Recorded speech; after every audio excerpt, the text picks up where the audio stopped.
Hello viewers, welcome to Tirunelveli பாரம்பரிய சமையல். இன்னைக்கு நாம ஒரு சிம்பிளான எல்லாருக்கும் ரொம்ப பிடிச்ச ஒரு ஸ்வீட் ரெசிபி தான் இன்னைக்கு பார்க்க போறோம். இந்த ஸ்வீட் ரெசிபி எப்படி செய்யறதுன்னு நாம இப்போ வீடியோக்குள்ள போய் பார்க்கலாம். சோ வாங்க நம்ம வீடியோக்குள்ள போலாம்.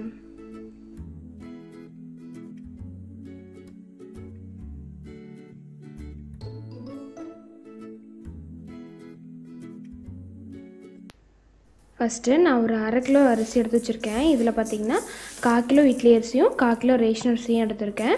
நீங்கள் முழுசாக 1/2 கிலோ இட்லி அரிசியும் எடுத்துக்கிடலாம். இப்போது இதை தண்ணி ஊற்றி நல்லா அலசிட்டு அதுக்கப்புறம் தண்ணி ஊற்றி நல்லா ஒரு 2 மணி நேரத்துக்கு ஊற விட்டுருங்க.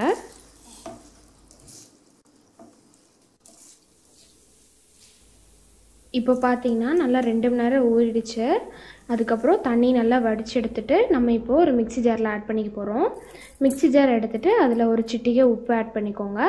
அப்புறம் ஒரு 6 ஏலக்காய் ஆட் பண்ணிக்கோங்க.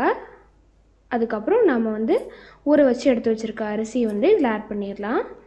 மிக்ஸி ஜாருக்கு ஒரு அரைவாசி அரிசி ஆட் பண்ணிக்கோங்க. அதுக்கப்புறம் வெல்லத்தை கொஞ்சம் இடித்து வச்சுருக்கோம். இப்போ அதையும் நம்ம இதில் ஆட் பண்ணிக்க போகிறோம். உங்களோட இனிப்பு சுவைக்கு தகுந்த மாதிரி நீங்கள் கூட்டி குறைச்சிக்கலாம். இப்போது இதை நல்லா நைஸாக அரைச்சி எடுத்துக்கோங்க. அரைக்கும் போது கொஞ்சம் கொஞ்சமாக தண்ணி ஆட் பண்ணி அரைச்சி எடுத்துக்கோங்க. அடுத்து ஒரு கடாய் எடுத்துகிட்டு அதில் 3 ஸ்பூன் நல்லெண்ணெய் விட்டுக்கோங்க. இப்போது இந்த கடாயில் நம்ம அரைச்சி வச்சுருக்கிறத ஊற்றிடலாம். இப்படி ஒவ்வொரு தரையும் கொஞ்சம் கொஞ்சமாக அரிசி போட்டு வெல்லம் போட்டு அரைச்சி நீங்கள் இதில் ஊற்றி வச்சுக்கோங்க. நீங்கள் அடுத்தடுத்து அரைக்கும் போது ஏலக்காவும் உப்பும் ஆட் பண்ண வேண்டாம். ஏன்னா ஃபஸ்ட்டே மொத்தத்துக்கும் தேவையானதை ஆட் பண்ணிட்டோம். இப்போது ஸ்டவ் ஆன் பண்ணிவிட்டு நம்ம மாவு ஊற்றி வச்சுருக்க கடாயை வச்சு நல்லா கிண்டணும். பக்கத்தில் நின்று நம்ம கிண்டிகிட்டே இருக்கணும். ஏன்னா சீக்கிரமாக அடி பிடிச்சிரும். கொஞ்ச நேரம் ஆக ஆக இந்த மாதிரி கட்டிப்பட ஆரம்பிக்கும். நாங்கள் பார்த்திங்கன்னா ஒரு 1/2 கிலோ அரிசின்றதுனால மிக்சிலே போட்டு அரைச்சி எடுத்துட்டோம். நீங்கள் கிரைண்டர்லேயும் போட்டு அரைச்சி எடுத்துக்கலாம். சப்போஸ் நீங்கள் நிறைய குவான்டிட்டியில் செய்கிறீங்கன்னா நீங்கள் கிரைண்டர்லேயே யூஸ் பண்ணி அரைச்சி எடுத்துக்கோங்க. இப்போ பார்த்திங்கன்னா நல்லா கெட்டிப்பட ஆரம்பிச்சிருக்கு. இந்த டைமில் நல்லா கிண்டி விட்டுட்டே இருக்கணும். இந்த கட்டியெல்லாம் உடச்சி விட்டு நல்லா கிண்டுங்க. இப்போது நல்லாவே கெட்டியாயிருச்சு. இந்த மாதிரி ஸ்டவ்வில் வச்சு கிண்ட எனக்கு ரொம்ப கஷ்டமாக இருக்குது அப்படின்னு நீங்கள் நினச்சிங்கன்னா அதுக்கும் இன்னொரு மெத்தட் இருக்குது. ஒரு காட்டன் கிளாத் எடுத்துகிட்டு அதை 2-3 மடித்து போட்டுக்கோங்க. அதில் நம்ம அரைச்சி வச்சுருக்க மாவை நல்லா ஊற்றி ஸ்ப்ரெட் பண்ணிக்கோங்க. அதில் இருக்க ஈரம் எல்லாம் அந்த கிளாத்தில் உறிஞ்சிரும். அதுக்கப்புறம் கீழே உறிஞ்சதுக்கப்புறம் அந்த மாவை அப்படியே எடுத்து திருப்பி போட்டு அடியில் இருக்க ஈரத்தையும் நல்லா உறிஞ்சதுக்கப்புறம் நல்ல ஒரு மாவை உருட்டி எடுத்து வச்சுக்கோங்க. இந்த 2 மெத்தடில் உங்களுக்கு எது ஈஸியாக இருக்குன்னு தோணுதோ அதையே நீங்கள் செஞ்சு பார்க்கலாம்.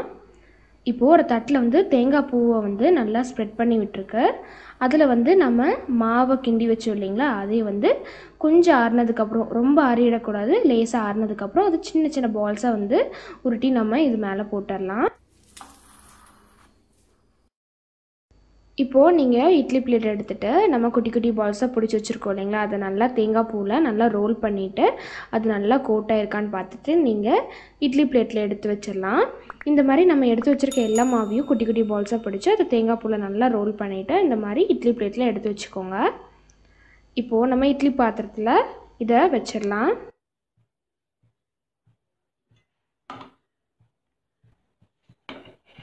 இப்போது இட்லி பிளேட்டை உள்ளே வச்சுட்டு நம்ம க்ளோஸ் பண்ணிவிட்டு ஒரு 10 நிமிஷத்துக்கு வேக விடலாம். இப்போது 10 நிமிஷம் ஆயிடுச்சு. இப்போ ஓப்பன் பண்ணி பார்க்கலாம். லைட்டாக டார்க் கலராக சேஞ்ச் ஆகிருக்கு. இப்போ நல்லா வெந்துருச்சு. ஒரு ஃபோக் வச்சு வேணால் குத்தி பாருங்கள்.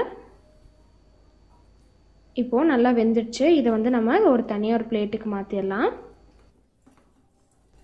தனியாக ஒரு பிளேட்டுக்கு மாற்றினதுக்கப்புறம் ஒரு 5 நிமிஷம் அப்படியே விட்டுருங்க. அதுக்கப்புறம் நம்ம சாப்பிட்லாம். ஏன் 5 நிமிஷம் விடணும் அப்படின்னா, எடுத்த உடனே பார்த்திங்கன்னா கொஞ்சம் கொல கொலன்னு இருக்கும். ஒரு 5 நிமிஷம் கழித்து பார்த்திங்கன்னா ஒரு நல்லா கெட்டியாயிரும். சாப்பிட்றதுக்கும் நல்லாயிருக்கும்.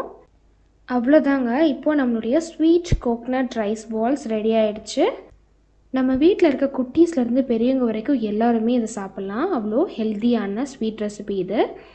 கிட்ஸ்லாம் ரொம்ப விரும்பியே சாப்பிடுவாங்க. அதனால் உங்கள் வீட்டில் கண்டிப்பாக ட்ரை பண்ணி பாருங்கள். ட்ரை பண்ணி பார்த்துட்டு எப்படி இருந்துச்சு அப்படின்றத கமெண்ட் செக்ஷன்லையும் கூட ஷேர் பண்ணிக்க மறந்துடாதீங்க. அப்புறம் இந்த வீடியோ உங்களுக்கு பிடிச்சிருந்தா மறக்காமல் லைக் பட்டனை தட்டுங்க. அப்புறம் உங்கள் ஃப்ரெண்ட்ஸ் அண்ட் ஃபேமிலிஸ்க்கும் ஷேர் பண்ணுங்கள். மறக்காமல் எங்கள் சேனலுக்கும் சப்ஸ்கிரைப் பண்ணிடுங்க.